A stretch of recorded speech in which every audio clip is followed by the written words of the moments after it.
दुख में किसी का साथ मत छोड़ना। एक बार एक शिकारी शिकार करने के लिए जंगल में पहुंचा। उसने अपने तीर पर बहुत ही खतरनाक जहर लगाया और शिकार को निशाना बना करके उसने तीर को छोड़ा, लेकिन उसका तीर चूक गया और तीर एक पेड़ पर जा लगा।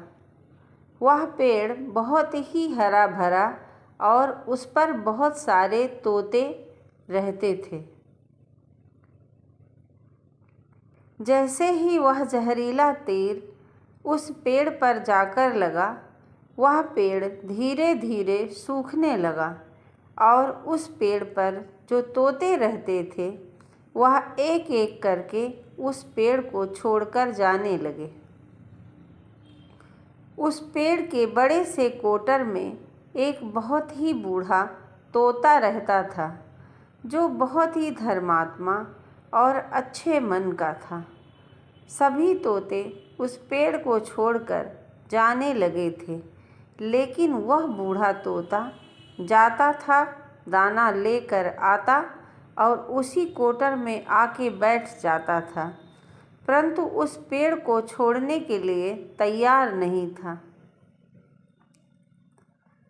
बूढ़े तोते के साथियों ने कई बार उसे समझाया कि यह पेड़ सूख रहा है और किसी दिन गिर भी जाएगा, चलो किसी और पेड़ पर चलकर रहा जाए, परंतु वह बूढ़ा तोता वहाँ से जाने को तैयार नहीं हो रहा था। यह बात देवराज इंद्र तक पहुँची तो उन्हें बताया गया कि एक तोता है, वह जिस पेड़ पर रहता है उस पेड़ पर एक जहरीला तीर लगने के कारण सूखने, गिरने और ख़त्म होने के कगार पर आ गया है। और एक बूढ़ा तोता अभी भी वहीं पर रह रहा है।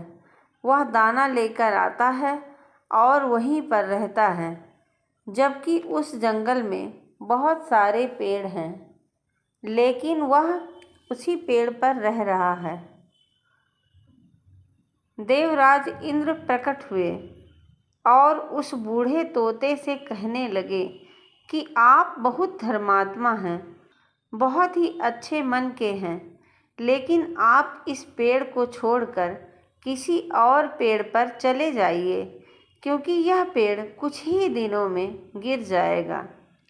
तालाब के पास में बहुत बड़े बड़े हरे भरे पेड़ हैं, बड़े बड़े कोटर हैं, उन पेड़ों पर फल भी लगे हुए हैं, उन्हें वहीं पर तोड़कर खा सकते हैं, परंतु यहाँ से चले जाइए। तोता बोला, माफ़ कीजिएगा, इस पेड़ ने मुझे जीवन दिया है, शिकारियों से मेरी रक्षा की है, हर मौसम में मेरे साथ रहा है। कोटर मेरा घर है, मैं यहाँ पला बढ़ा हूँ, इस पेड़ को छोड़कर मैं कैसे जा सकता हूँ? इस पर संकट आया है तो क्या मैं इसे छोड़कर चला जाऊँ? मैं ऐसा कभी नहीं कर सकता। देवराज इंद्र तोते के इस बात से बहुत प्रसन्न हुए। उन्होंने तोते से कहा कि मैं आपके इस बात से बहुत खुश हूँ, मांगो जो आपको मांगना है। उस बूढ़े तोते ने कहा, मुझे बस इतना मांगना है कि जिस पेड़ ने मुझे जन्म दिया है, जहाँ मैं रहा पला बढ़ा, जिसे आप मेरा जन्मभूमि कह सकते हो, आप इसे फिर से वैसा ही हरा भरा कर दो जैसा यह था। देवराज इंद्र ने अमृत से उस पेड़ को सींच दिया और पहले की तरह हरा भरा कर दिया। अब वापस से उस पेड़ पर आकर के बाकी तोते भी रहने लगे।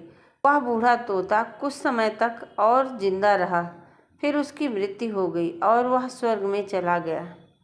दोस्तों, यह कहानी हमें ये सिखाती है कि जब भी किसी इंसान का बुरा दौर आता है तो वह टूटा हुआ होता है, बस उसे एक सहारे की ज़रूरत होती है।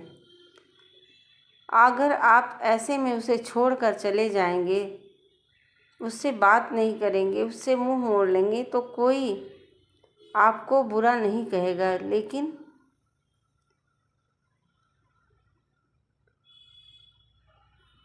तो आपसे बुरा कोई नहीं है, क्योंकि आप किसी के सुख का साथी बने या ना बने, लेकिन आपको हमेशा किसी के दुख का साथी ज़रूर बनना चाहिए। Thank you so much. धन्यवाद।